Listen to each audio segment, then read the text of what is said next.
Salut. En décembre 2019, une internaute du nom de Anna8 fait une découverte inquiétante sur Twitter, aujourd'hui renommée X. En se baladant sur la plateforme, un soir, elle découvre une drôle de communauté. La communauté sombre sur Twitter nommée MAP. Si vous ne connaissez pas cet acronyme, vous n'êtes pas prêt pour la suite. Derrière ce hashtag se cache une communauté de centaines, voire des milliers de personnes dérangées. MAP, pour Minor Attracted Person, est en fait un nom de code qui permet aux gens bizarres qui aiment les enfants de se reconnaître et de se réunir en grand nombre directement sur le réseau social. Et ça, c'est que le début de la partie sombre de Twitter. En réalité, ces groupes soudés très actifs ne sont pas nouveaux sur les plateformes. Ils existent déjà sur YouTube, Facebook ou encore TikTok depuis longtemps. Rien qu'en 2019, la plateforme a annoncé suspendre plus de 240 000 comptes dans le genre. Si Twitter est bien connu pour ses vagues de harcèlement et les clashs que se font les utilisateurs entre eux, il l'est moins pour les affaires sombres qui s'y trouvent. Pourtant, quand on prend le temps de descendre dans les profondeurs de Twitter, on a vite fait de ne plus avoir foi en l'humanité. Car au départ, à la surface, vous tomberez sur quelques clashs anodins entre créateurs, pour ensuite découvrir des prostituées et des gens bien dérangés faire des affaires discrètement. Jusqu'à ce que vous tombiez sur des détournements politiques et des groupes sombres dont personne n'ose parler. Tout ça, vous ne le découvrirez jamais si vous ne prenez pas la peine d'explorer la partie sombre de cette plateforme. J'ai donc fait le travail pour vous et vous n'êtes pas prêts pour les découvertes que j'ai faites. Cette vidéo est composée sous la forme d'un iceberg. Plus nous avancerons dans la vidéo, plus les affaires seront sombres et plus nous descendrons dans la partie immergée de l'iceberg, représentant la partie sombre de Twitter. D'ailleurs, je le précise, mais il y a d'énormes chances que tu ne tombes pas sur les prochaines vidéos de cette chaîne YouTube. La raison est simple, c'est parce qu'on va parler d'affaires de plus en plus mystérieuses et de plus en plus sombres, que YouTube risque de ne pas référencer. Alors si tu veux être sûr de voir les prochaines vidéos, abonne-toi et active la cloche, c'est très important. Le de Valentina Trespacios. Commençons avec un truc plutôt tranquille.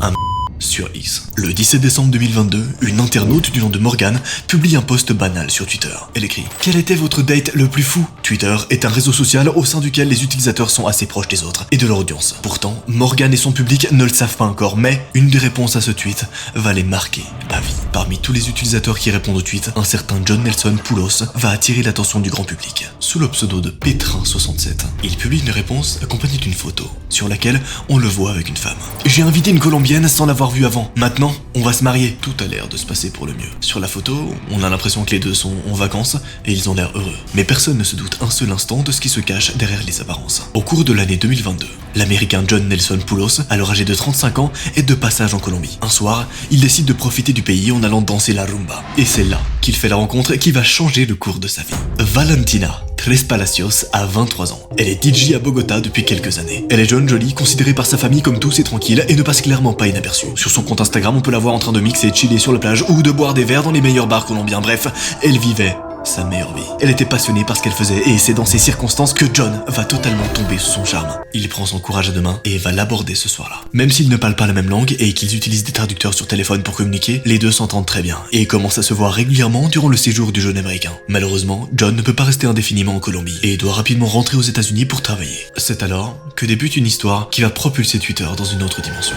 Une dimension horrible. Valentina et John vont entretenir une relation à distance pendant près d'un an. Ils se verront 4 fois durant cette période. 2 fois au Mexique, 2 fois en Colombie. Le 20 janvier 2023, après de longs mois d'attente, ils emménagent enfin ensemble sur le territoire colombien. Mais le bonheur ne va pas durer longtemps. Il est tôt le matin du 22 janvier lorsqu'un SDF fait une découverte surprenante dans le sud-ouest de Bogota. Le sans-abri était en train de chercher des objets récupérés dans une poubelle de la ville. Lorsqu'il tombe sur le corps, sans vie, de Valentina. C'est le choc. La piste du crime est directement envisagée. Le suspect numéro 1, son copain et futur mari, John. Le même mec qui a posté ce truc-là sur Twitter quelques mois auparavant. Il est alors activement recherché par la police. Malheureusement, il est introuvable durant les premières heures qui suivent la disparition du corps. La probabilité qu'il soit à l'origine du meurtre de la jeune femme est de plus en plus forte. Et son arrestation va le prouver. 2 jours plus tard, il est arrêté par Interpol à l'aéroport de Panama City alors qu'il tentait justement d'embarquer pour la ville d'Istanbul, en Turquie. Rapatrié en Colombie, il est inculpé pour féminicide aggravé et dissimulation de preuves. La vérité éclate enfin un grand jour. Il avait de bonnes intentions. Il nous connaissait, nous, mais aussi ses frères et sœurs. Il avait l'intention de se marier, de faire ici sa vie en Colombie avec elle, d'investir dans le pays. Mais alors, qu'est-ce qu'il s'est passé? Malgré tout ce que pensait la famille, les proches de Valentina, la relation entre John était loin d'être un long fleuve tranquille. Si tout se passait bien au début de leur relation, le couple a rapidement pris une tournure toxique. L'américain a commencé à exercer des violences psychologiques sur la jeune colombienne, au point de vouloir contrôler toutes ses actions, d'examiner ses réseaux sociaux et son téléphone, et même d'engager un détective privé pour qu'il la suive et la tienne informée de chacun de ses mouvements. John était en fait maladivement jaloux et possessif. Tellement jaloux et possessif que la situation a complètement dégénéré. Lui et Valentina venaient d'emménager ensemble lorsqu'une dispute a éclaté entre les deux le soir du 21 janvier 2023. D'échanges verbaux bien vénères, ils en viennent rapidement aux mains. Et sous le coup de la colère, John bat et Valentina jusqu'à ce qu'elle La façon dont il va opérer pour cacher toute trace du meurtre est juste inhumaine. Face au corps sans vie de sa copine, il décide de la plier soigneusement pour la mettre dans la grosse valise qu'il avait ramenée des États-Unis. Des images de vidéosurveillance autour de l'appartement du couple montrent l'Américain en train de déplacer péniblement la valise en question dans la nuit du 21 au 22 janvier. Le cadavre de Valentina se trouve à l'intérieur. Ces images ont été diffusées sur Twitter. Il a ensuite sillonné la ville en voiture avant de trouver une poubelle dans un quartier tranquille et de jeter sa victime dedans. Il risquera jusqu'à 40 ans de prison et plaidera non coupable. L'affaire aujourd'hui est toujours en cours et se passe également sur Twitter. Mais ça, c'est que la partie tranquille de cette vidéo. Descendons un peu dans l'iceberg. Une purge sur Twitter.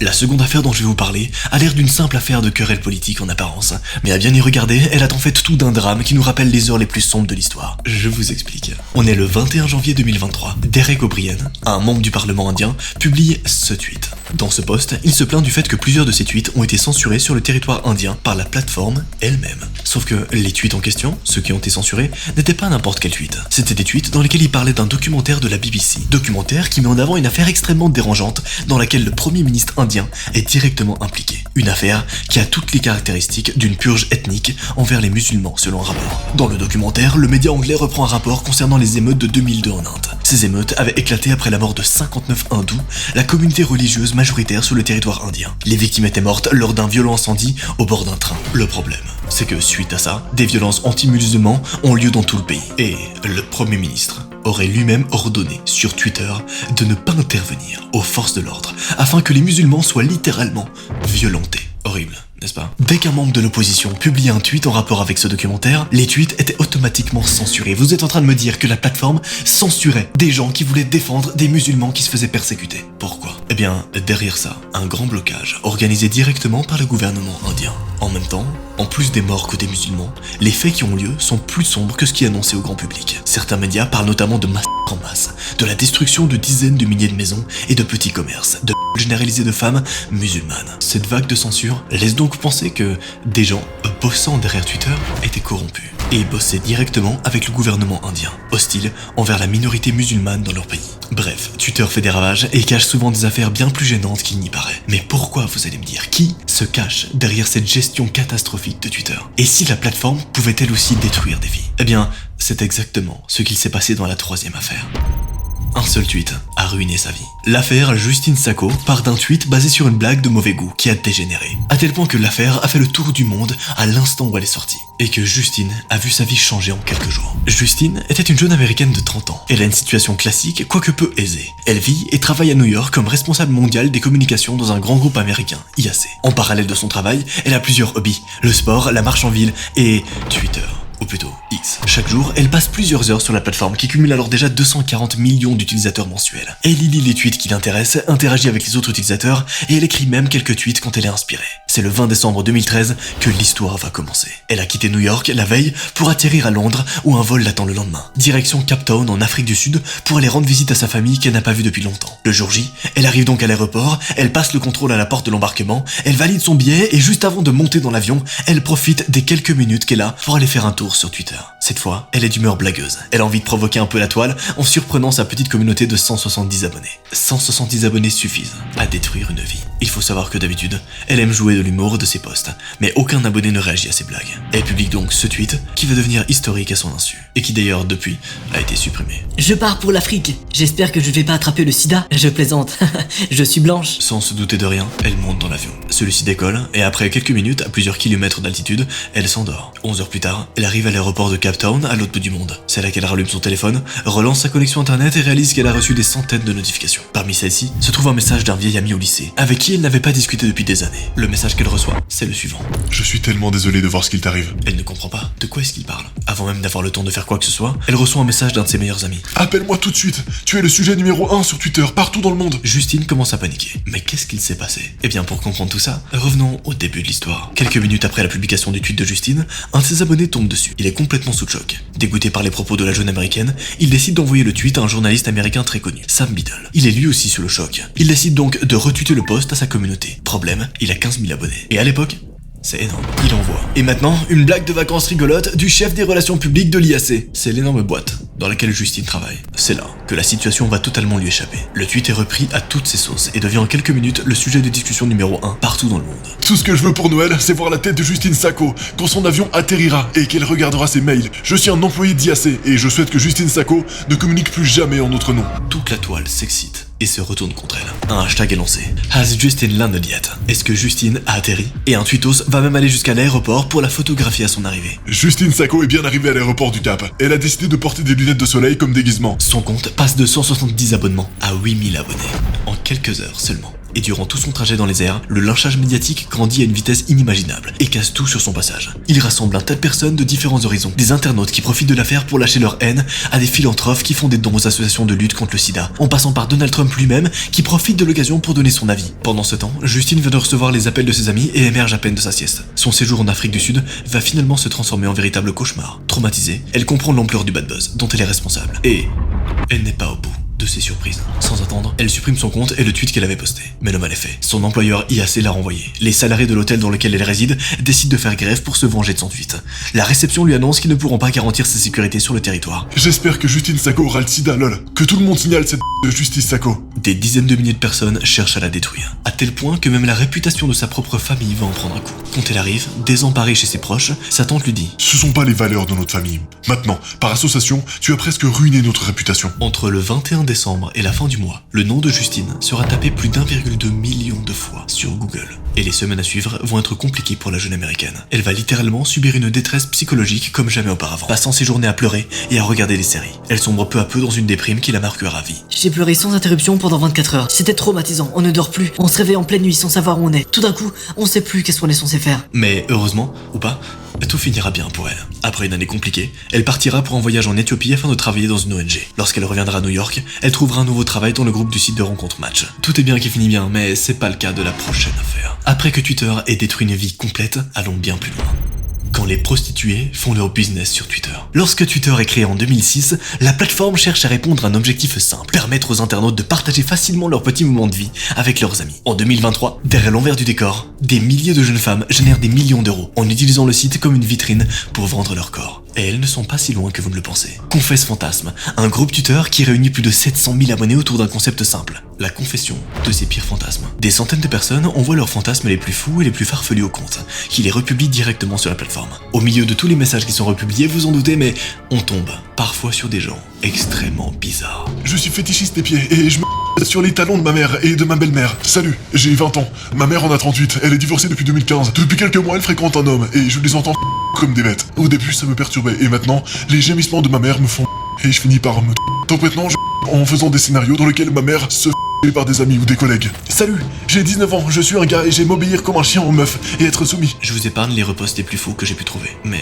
si on zoome sur les tweets de ce compte, on tombe sur quelque chose d'encore plus dérangeant. Dans les commentaires des tweets se trouve une ribambelle de comptes assez suspects. On y trouve par exemple ce compte, apparemment tenu par une jeune femme qui s'adresse uniquement aux fétichistes de pieds et aux hommes qui ont envie d'être soumis. On retrouve aussi ce compte qui traite ses fans comme des esclaves et ils ont l'air d'adorer ça. Ou encore ce compte à plus de 5000 abonnés qui met en avant des vidéos X. Et je parle pas de Twitter. Quand on descend un peu plus dans les profondeurs de ces comptes, on découvre que les personnes en question incitent directement leurs audiences à acheter des vidéos à caractère, voire pire, à louer leur corps. Certains n'hésitent pas à attirer des mecs assez dérangés prêts à payer cher en les appâtant avec des contenus plus que malsains. Comme ces comptes qui mettent en scène des femmes qui se font littéralement malmener par des mecs dans des tenues vraiment étranges. Leur objectif est simple, réunir des millions d'hommes frustrés et les rediriger vers leurs services payants, grâce auxquels elles génèrent des centaines de milliers d'euros. Twitter devient donc dans ces cas-là un véritable site X, à ciel ouvert, et les commentaires qui sont postés font foi dans le dos. À l'occasion, si vous venez sur Cannes ou Nice, je serai ravi de participer à un de vos vidéos et de donner tout ça, c'est déjà assez problématique, on est d'accord, mais il y a autre chose dont je dois vous parler.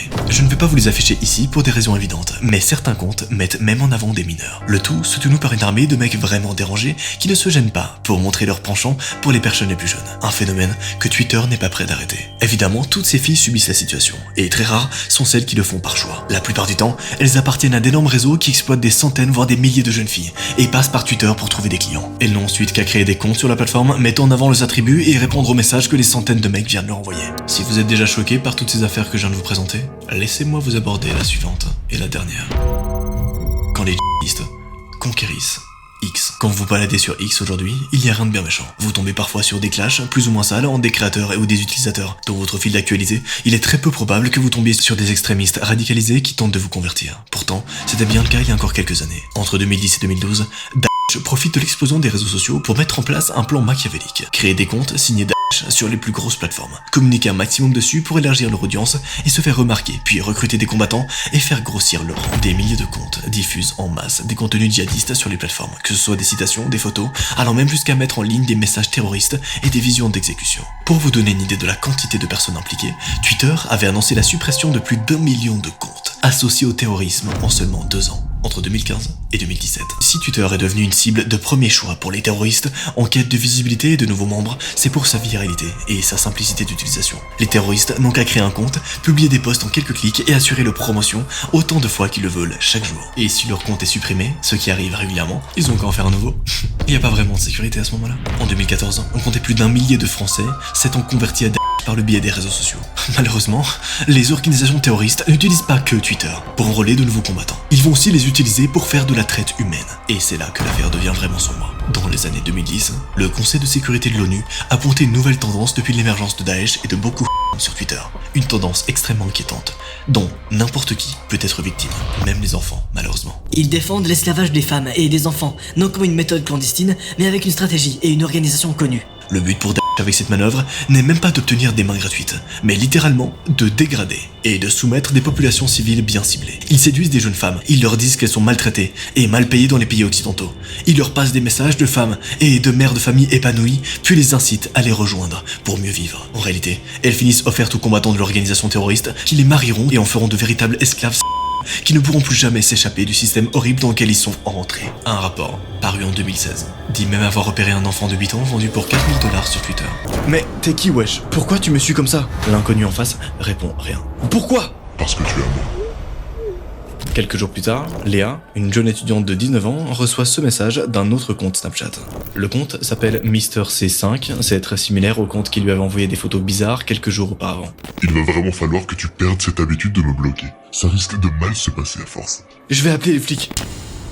Je te le déconseille. Tu as vu les photos cette nuit? Tu es si belle quand tu dors. Qu'est-ce qui est arrivé à Léa? Snapchat, un concept simple, une application sur laquelle on peut échanger des messages et photos éphémères. Chaque photo peut être vue une seule fois avant de disparaître à tout jamais. Et pourtant, c'est l'un des réseaux sur lequel il se passe le plus d'affaires sombres. La fille que vous avez vue à l'introduction s'appelle Léa, et ce qui lui est arrivé sur Snapchat est traumatisant. Léa habitait dans une petite chambre étudiante et partageait la cuisine avec ses 3 autres voisins. Elle a très vite commencé à devenir populaire et à être invitée à toutes les soirées et toutes les sorties. Elle était assez jolie, alors oui, on lui courait un peu après. Ses nouveaux amis l'ont initiée à quelques applications qu'ils utilisaient pour communiquer, et c'est comme ça que Léa a installé Snapchat sur son téléphone portable. Et elle aimait beaucoup cette application, surtout le principe qu'elle pouvait envoyer des petits moments de sa vie comme ça de temps en temps qui disparaîtraient à tout jamais. En plus, Snapchat a une fonctionnalité plutôt cool qui permet de contacter des gens sans avoir à les ajouter en amis. Genre tu peux juste parler à des gens comme ça sans forcément faire la démarche de l'ajouter à tes contacts, etc. Parfois, elle a reçu des photos et des snaps assez drôles de gens qu'elle ne connaissait pas du tout, mais ça l'amusait plus qu'autre chose. Lors d'une de ces soirées, Léa a rencontré un mec qui s'appelle Mathieu, et avec qui elle a bien accroché. Ils ont commencé à traîner ensemble, sans pour autant qu'il se passe quelque chose entre eux. Mais tout a commencé à basculer dans la vie de Léa quand... Tu es vraiment magnifique. Ah oui? Tu me trouves vraiment jolie? Oui, vraiment, tu me plais. Plutôt flattée, Léa pensait que cet échange de messages-là provenait de Mathieu. Mais non, c'est pas Mathieu qui a envoyé ce snap. Elle pensait que Mathieu était peut-être timide et n'osait pas lui dire ses sentiments en face. Et elle trouvait ça assez mignon, mine de rien. En fait, elle était déjà un peu sous le charme de Mathieu, donc elle aurait sans doute trouvé n'importe quel message mignon. Mais elle a très vite déchanté, lorsqu'elle a reçu un message du vrai Mathieu, qui lui envoie... Hey, je t'ai retrouvé. Je savais pas que tu avais Snap, c'est trop cool. Oui, mais c'est pas toi, Mr. C. Ah non, pas du tout. Mathieu, c'est mon seul compte. Je l'ai créé ce matin. Alors évidemment, Léa se demandait qui était ce garçon qui l'avait contacté dans la journée. Mais ce n'était pas la première fois qu'on lui parlait sans qu'elle sache qui était derrière les messages. Alors elle a très vite mis un stop aux tentatives de flirt du garçon qui lui parlait. Et évidemment, Mr. C a arrêté de lui parler. Très bien, l'affaire s'arrête là, et passons à la prochaine affaire. C'est une blague, évidemment. On rigole beaucoup, je sais. Sauf qu'un jour, le mec qui se cache derrière ce compte, Mr. C, a envoyé ceci. Et là, ça a commencé à être un peu bizarre. Mais c'est glauque, tu pouvais pas venir me dire bonjour? J'ai pas osé, j'étais nerveux. Bah, hésite pas la prochaine fois, je préférerais. pas de réponse. Elle espérait vraiment qu'il avait compris la leçon, et qu'elle ne recevrait plus ce genre de choses. Et heureusement, ça s'est vite arrêté. Elle a continué à sortir, le gars a continué à lui parler tranquillement, mais plus de photos bizarres. Pendant ce temps, Mathieu et elle se sont rapprochés, et ils faisaient leurs devoirs ensemble dans la chambre de l'un ou de l'autre. Se voyaient pour parler ou regarder des films, sans pour autant sortir ensemble. Ils mangeaient même ensemble, et beaucoup de monde commençait à se dire qu'ils finiraient sans doute en couple. Mais ça, c'était jusqu'au jour où elle reçoit ce snap de Mr. C. C'est qui lui? Un ami, pourquoi? Ça me plaît pas que tu sois avec lui. Ça ne te regarde pas? Si, ça me regarde. Tu ne vas pas avec lui, d'accord? J'étais là d'abord.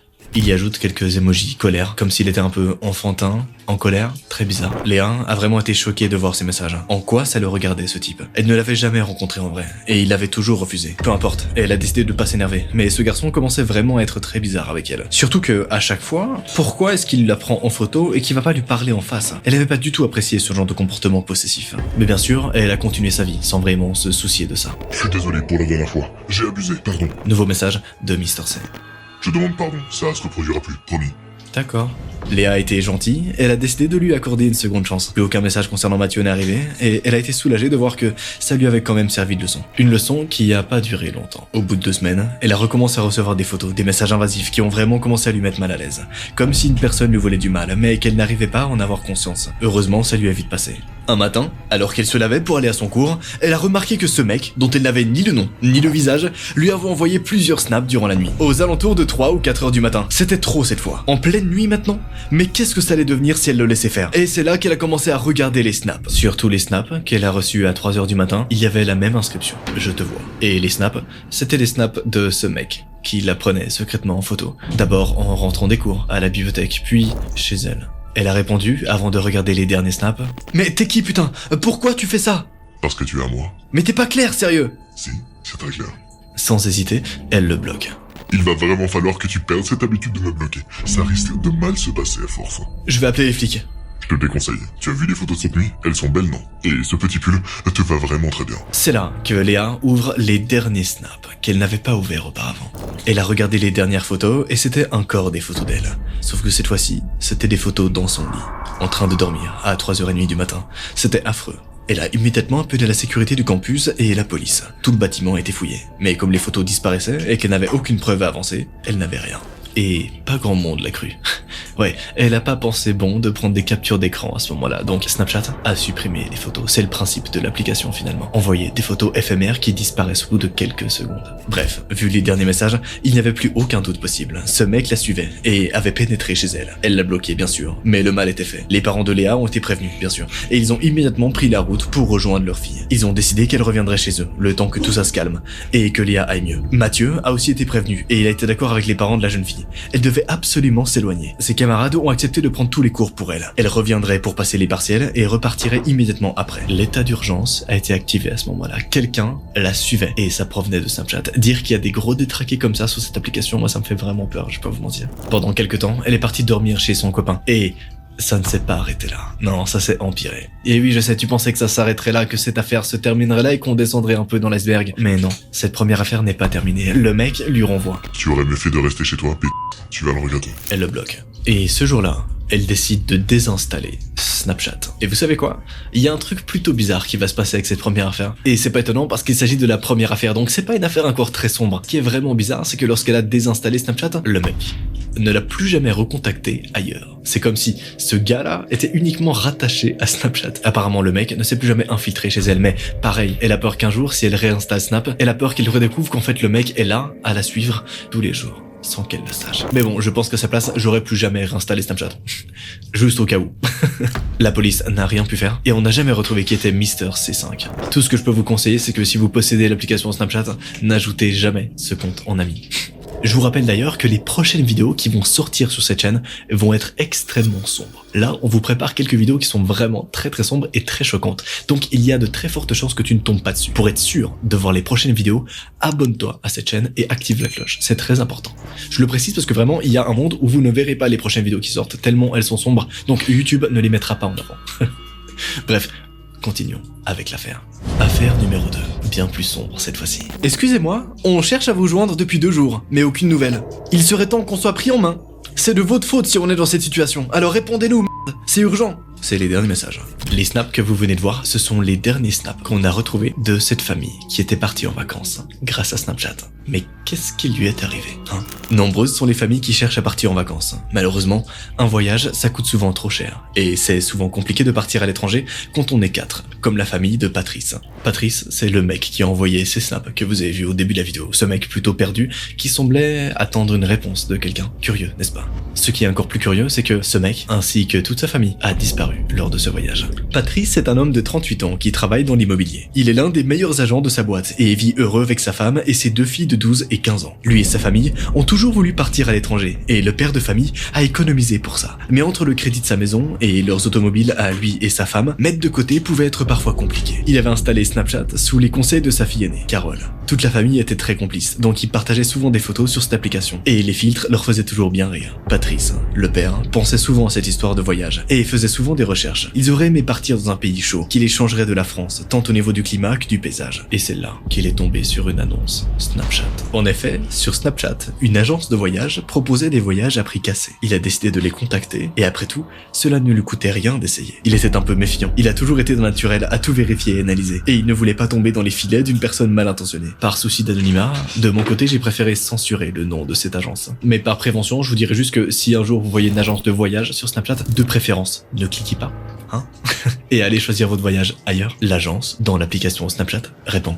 Bonjour, je m'appelle Sonia et je vais m'occuper de votre dossier. Que souhaitez-vous exactement? Nous sommes 4, 2 parents et 2 adolescents, et nous souhaiterons partir ensemble. Je suis tombé sur votre annonce et je me pose pas mal de questions. Je peux vous envoyer notre catalogue et des brochures afin que vous puissiez regarder avec votre famille. Je m'interroge sur votre agence aussi. Vos prix sont très attractifs. Vous n'êtes pas le premier, rassurez-vous. Je vous envoie toutes les informations. Et n'hésitez pas à chercher sur internet si vous souhaitez d'autres avis. Vous le remarquerez rapidement, mais son interlocutrice a vraiment été adorable avec lui, et l'a rassuré sur tous les points, en lui montrant différentes preuves de leur bonne foi et de leur existence. Patrice aurait pu à aucun moment se douter que le compte-là qui lui répondait n'avait en réalité rien d'une agence de voyage commune.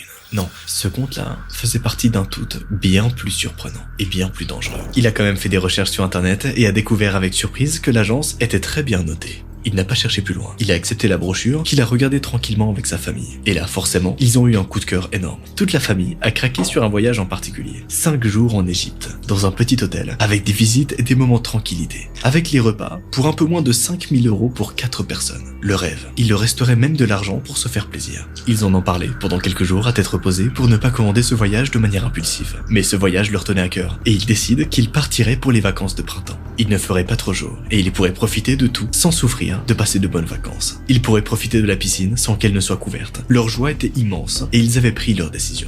Bonjour, je me permets de vous recontacter pour le voyage dont je vous avais parlé. Bonjour, parfait. Vous avez vu quelque chose? Nous pourrions peut-être en parler au téléphone. Mes collègues sont très occupés, mais je vous ai donné le catalogue des offres Snapchat. Nous les faisons que en passant par l'application pour nous faire connaître. D'accord, je comprends.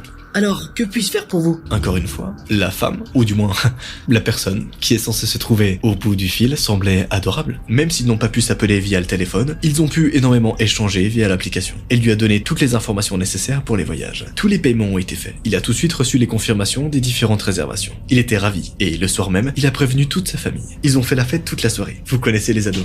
La grande a tout de suite prévenu ses amis et mis un statut sur Facebook et Instagram. Et envoyé des snaps de leur joie à tous ses amis, bien entendu. Les mois qui ont suivi leur ont paru très longs. Ça vous le fait aussi, non? Quand t'attends de partir en voyage, t'as tellement hâte, c'est trop bien.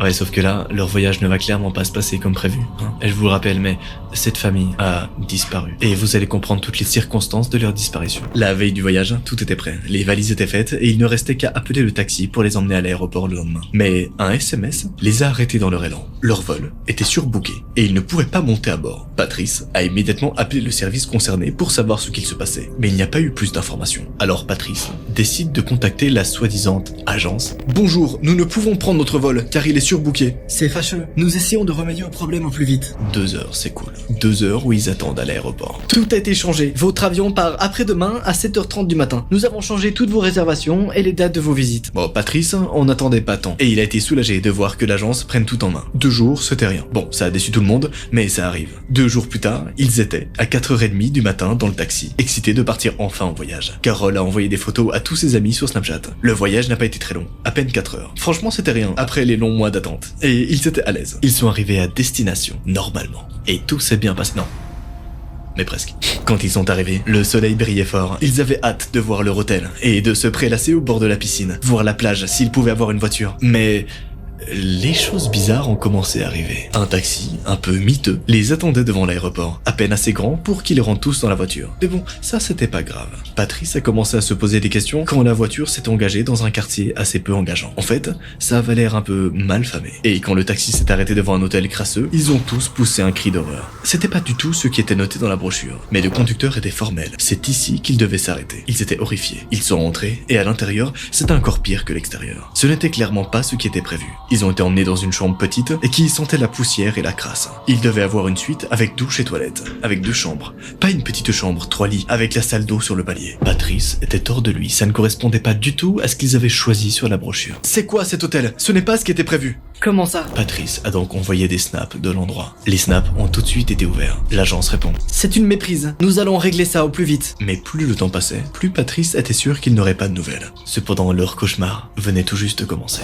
Le soir même, l'hôtel leur a appris qu'il n'y avait aucun repas prévu pour eux. Et de toute manière, ils ne faisaient pas de restaurant. Ils ont dû sortir pour manger et ont vécu un moment très désagréable. Le quartier était en vérité très mal fréquenté. Entre les dealers, les mauvaises fréquentations, ceux qui regardaient comme s'ils voulaient les tuer, ils ont pris de quoi manger dans leur chambre pour rester dehors le moins possible. Heureusement, ils avaient la télévision. Mais tout était en arabe et impossible d'avoir des chaînes en français. Heureusement, le lendemain, ils étaient censés avoir une visite. Et tout devrait bien se passer, hein. Donc ils pourraient oublier leur mésaventure. Et leurs problèmes seraient sans doute réglés en fin de soirée. Ils en étaient certains. Ils sont partis assez tôt et ont été soulagés de voir que leur visite se trouvait dans les beaux quartiers. Mais en arrivant, ça a été la douche froide. Ils devaient payer la visite. L'équivalent de 30 € pour chaque personne. Bon, c'est pas si cher, sauf que ils étaient censés avoir déjà tout payé dans la brochure. Vous avez oublié les 5 000 € qu'ils ont versés à l'agence. Ça comprenait la visite, normalement. L'homme qui menait la visite leur a clairement montré qu'ils étaient inscrits, oui, mais qu'ils devaient la payer, car ça ne faisait pas partie du voyage. Finalement, ils ont donc pas fait la visite. Mais la famille était de plus en plus en colère. Ils ont vérifié la brochure, et la visite était clairement inclue dans les 5 000 € qu'ils avaient payés. Il écrit donc ceci. Les visites étaient censées être payées. Pourquoi on nous demande 30 € par personne? Nous avons payé ce voyage avec tout ce qui était nécessaire. J'ai besoin d'explications urgentes là. Et pour l'hôtel? Message vu. Ils n'ont reçu aucune nouvelle de l'agence. Tout le reste du voyage s'est passé de la même manière. Et ils n'ont pas changé d'hôtel. Les visites étaient payantes. Les repas n'étaient pas fournis. On leur donnait aucune information. Le temps va s'écouler jusqu'à ce que le père découvre un truc un peu bizarre. Sur la porte de son hôtel, il y a écrit l'inscription cible 47. Bon, c'est tout petit, mais c'est très bizarre. Qui écrit l'inscription cible 47 sur une porte?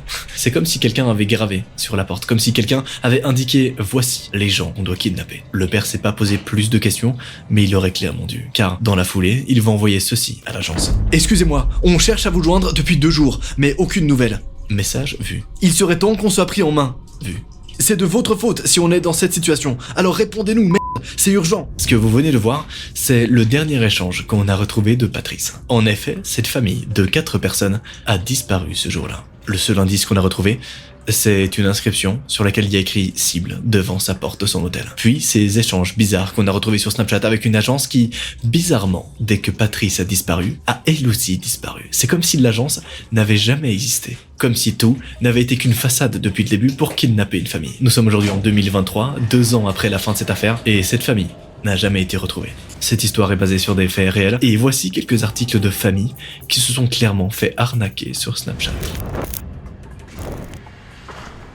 Faites très attention. Et on descend encore plus loin dans la partie sombre de Snapchat. Affaire numéro 3, le meurtre. Mais qu'est-ce que vous faites?